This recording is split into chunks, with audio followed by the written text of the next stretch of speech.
Coucou à toutes, j'espère que vous allez bien. Donc on se rejoint aujourd'hui pour une nouvelle vidéo où on va parler des plus grosses difficultés que on rencontre lorsqu'on décide d'entreprendre et que même si les gens ne le savent pas et qu'ils vont voir que le beau côté, il y a aussi des côtés qui sont pas forcément évidents et peut-être que toi, ça va énormément t'aider dans ton business ou dans ta vie de tous les jours. Donc moi je me présente, c'est Dina Dembélé, fondatrice de Dinaya. J'aime partager mes expériences depuis la création de ma boutique en ligne et voilà, vous faire profiter de mes petits conseils et astuces. L'entrepreneuriat c'est bien, l'entrepreneuriat c'est beau, mais c'est pas forcément évident au quotidien. C'est-à-dire que ça demande beaucoup d'organisation, ça demande une certaine rigueur, c'est-à-dire que voilà, il y a un moment donné quand tu prends des responsabilités, que des gens te font confiance en te donnant leur argent, et voilà, chaque jour tu te dis que tu dois faire le maximum pour les satisfaire, même si personne n'est parfait et on ne peut pas forcément toujours être au top, mais on essaye. Souvent, quand on rentre dans le business, l'erreur des fois qu'on fait, c'est qu'on va regarder que le côté ah, c'est un business qui rapporte. Tout le monde vend des secrets de femmes, je vais vendre des secrets de femmes. Tout le monde vend des bijoux, moi aussi je vais vendre parce que ça rapporte. Tout le monde vend des bazins, tout le monde vend des tenues, moi aussi je vais vendre. Il faut se dire que tout le monde n'est pas fait pour vendre. Clairement, tu peux savoir vendre un produit, mais côté client, côté relation client, tu es vraiment nul.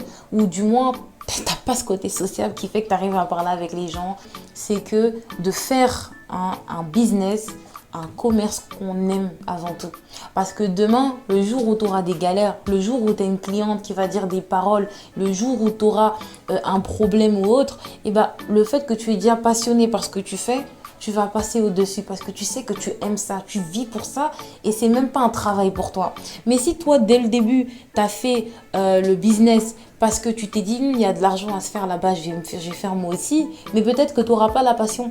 Et des fois, c'est des situations comme ça qui fait qu'au final, on voit des gens qui ont des business, mais en fait, ça marche pas ou du moins, il manque quelque chose. C'est parce que la personne, elle l'a pas forcément fait pour les bonnes raisons.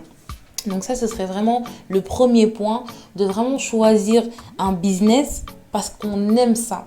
Et justement, le contraire de ne pas faire ce premier point, c'est que tu vas faire un business, mais vu que tu n'as pas la passion, le jour où il y aura des difficultés, le jour où là l'argent va moins rentrer, le jour où les clientes elles vont commencer un peu à déconner, tu vas pas supporter. Toi-même déjà tu seras pas bien, tu n'auras pas le moral, tu n'auras pas le mindset, tu n'auras pas l'état d'esprit, tu n'auras pas le courage d'affronter tout ça et très vite tu vas abandonner. Et ça va me permettre de basculer sur le deuxième point. Ça fait partie des difficultés de l'entrepreneuriat que je ne comprenais pas avant. Car avant de lancer ma boutique en ligne, j'ai été maquilleuse, j'ai vendu des produits, j'ai été aussi, je faisais des tableaux un peu artistiques et j'ai toujours abandonné tous ces projets. Pourquoi? Est-ce que le projet, il était maudit? Absolument pas. Est-ce qu'il n'y avait pas de l'argent à se faire? Je ne pense pas. La vraie raison, c'est que tout simplement, je n'avais pas le mindset qu'il fallait. Je n'avais pas l'état d'esprit pour entreprendre. Et l'état d'esprit pour entreprendre, c'est très simple et je vais vous l'expliquer maintenant.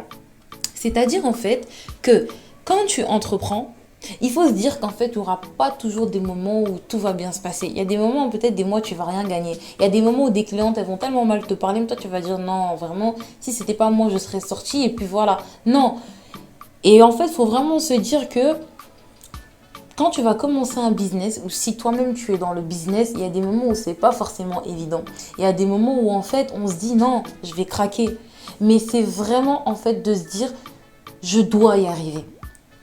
C'est une manière de s'interdire l'échec. Non, parce que c'est quoi la différence entre le business que tu as fait avant et le business que tu fais aujourd'hui? Il n'y en a aucune. La seule différence, c'est ta motivation et ta détermination qui va faire la différence. Si tu es déterminé là, même si tu n'as que 2 clientes, tu vas patienter jusqu'à un jour, tu en auras 5. Et quand tu en auras 5, tu vas patienter jusqu'à ce qu'un jour, tu en auras 10 et un jour, tu en auras peut-être 100 ou plus encore.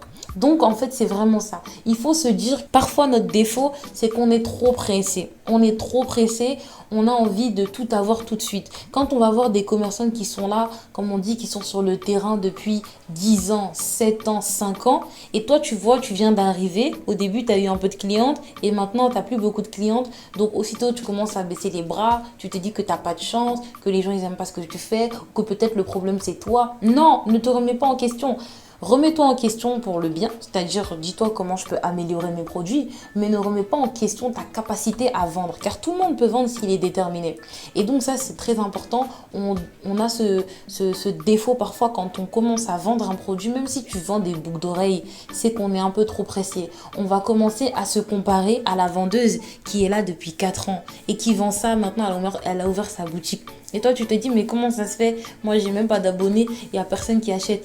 Vous savez, moi, il y a quelque chose que j'ai remarqué dans le business, c'est l'effet de masse. Si vous pouvez créer l'effet de masse, c'est encore mieux. L'effet de masse, c'est quoi? Est-ce que vous avez remarqué que quand vous passez devant Primark, le fait qu'il y a la queue devant ce magasin, vous vous dites, waouh, ça se voit que ce magasin, il est trop bien. Ça se voit que dans ce magasin-là, je vais faire des bonnes affaires. Donc, tu viens faire la queue toi aussi. Alors que quand tu passes des fois dans des magasins, il n'y a personne. La dame, elle est assise derrière le comptoir et puis elle te regarde passer. Est-ce que ça donne envie de rentrer? Pas du tout. Pourquoi? Parce que tu te dis, s'il n'y a personne, c'est que peut-être leurs produits sont pas bons ou il y a un problème, donc moi, je vais même pas y aller.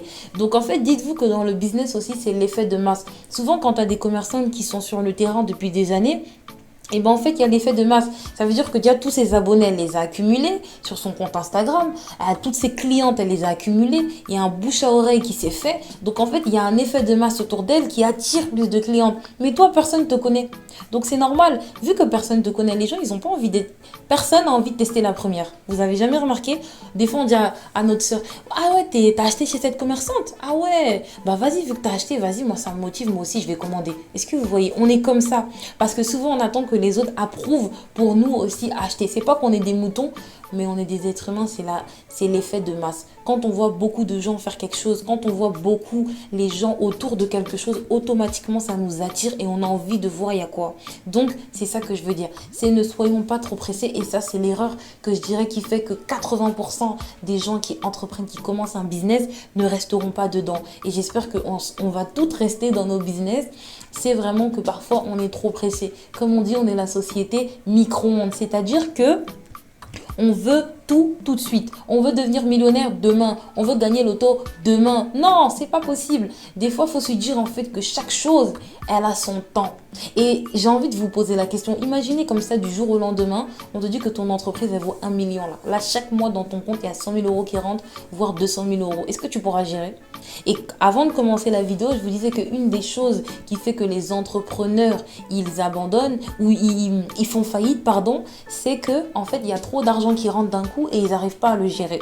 Donc vous voyez, donc parfois même la vie, elle nous éduque, elle nous donne les choses petit à petit pour que nous-mêmes on apprend à gérer et qu'on passe d'étage en étage, d'échelon en échelon. Ne soyons pas pressés, même si tu as une concurrente, elle est là depuis 4 ans, 5 ans, 10 ans. Ne sois pas prête de la concurrencer tout de suite parce qu'elle n'a pas ton level. Il faut rester à sa place. Il faut se dire, ok, elle est passée par quoi?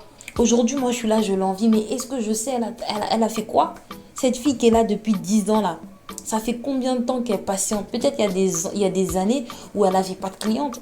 Peut-être il y a des années où elle a failli se décourager. Peut-être il y a des années, elle avait tellement de problèmes que c'était dur même. Mais elle n'a pas lâché, elle a été déterminée. Donc aujourd'hui, elle a ce rang et elle le mérite.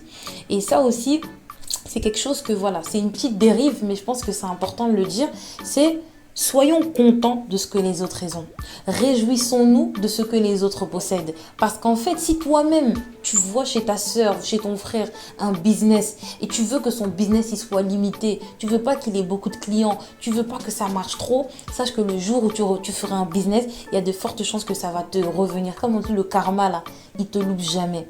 Donc ça, c'est très important. Soyons bienveillants, soyons miséricordieux les uns envers les autres. Plus tu veux du bien à une personne qui a un business, plus tu souhaites qu'elle ait plus de clients, sache que le jour où tu feras quelque chose dans ta vie, la vie elle va t'aider, Dieu il va t'aider parce que toi-même tu es quelqu'un qui veut du bien et ce bien que tu envoies aux autres il revient vers toi automatiquement.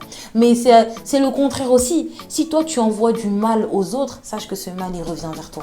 Donc, c'est super important de prendre le temps d'être reconnaissant et de vouloir le bien pour les autres. Maintenant, je vais partir de bien gérer ses dépenses. Bien gérer ses dépenses, j'en ai parlé tout à l'heure et c'est super important parce que parfois on ne se rend pas compte, ça c'est une des erreurs aussi qui fait que parfois en tant qu'entrepreneur, en tant que businessman, businesswoman, ça nous fait défaut. C'est que en fait, on gère mal notre comptabilité. C'est vrai que quand tu lances un business, personne t'a appris à calculer, personne t'a appris à sortir un chiffre d'affaires, un bénéfice, et ci, et ça, et ça. Et en fait, on ne se rend pas compte, parfois on fait nos business comme on gère notre comptabilité personnelle, mais c'est pas pareil. Parce que le business là, il faut investir. Le business là, il faut laisser une partie pour la société. Il faut laisser une épargne. Il y a des choses vraiment à faire pour que ton entreprise elle prospère. Et si tu ne les fais pas, eh ben, ça ne va pas marcher. Vous avez remarqué, des fois, il y a des gens, ils ont beaucoup d'argent à la fin du mois, mais ils n'arrivent pas à gérer. Ils sont toujours dans le rouge. Ils sont toujours à découvert parce qu'on ne nous a jamais appris à gérer l'argent. On nous a jamais appris à connaître l'argent parce que l'argent c'est tabou. Même quelqu'un il dit moi je gagne 2 000 € par mois, tout le monde va le regarder en mode T'as vu lui là, il flambe hein. non. Donc c'est important de prendre le temps d'apprendre. Même si toi, tu fais un business, même si tu ne gagnes pas beaucoup, prends le temps d'apprendre. Demande à quelqu'un qui a une société ou qui fait quelque chose de plus gros que toi qui peut t'expliquer. Parce que des fois, tu gères tellement mal des dépenses qu'au final, même, tu as trop mangé par rapport à ce que tu devais garder. Vous voyez ce que je veux dire? Donc ça aussi, c'est un point très important. Si tu n'as pas la connaissance de la comptabilité, sache que même si tu fais 1 000 € là, il faut que tu apprends à un moment donné à gérer tes finances. C'est très important. Car si aujourd'hui, là, avec les 1 000 € que tu fais, tu n'es pas capable de mettre une partie de côté, tu n'es pas capable de faire fructifier cet argent, eh bien, ne souhaite pas avoir plus. Parce que si tu as plus là, ça va être pire. Mais si dès tout petit, là, même si tu avais 10 €, tu savais bien gérer l'argent, quand tu auras 1 000 € aussi, tu vas continuer à refaire le même schéma. Donc ça, c'est très très important, apprendre à bien gérer ses finances. Et l'argent, ce n'est pas tabou. Surtout quand on se lance en business, l'argent, c'est plus tabou. N'hésitez pas à me dire si la vidéo vous a plu.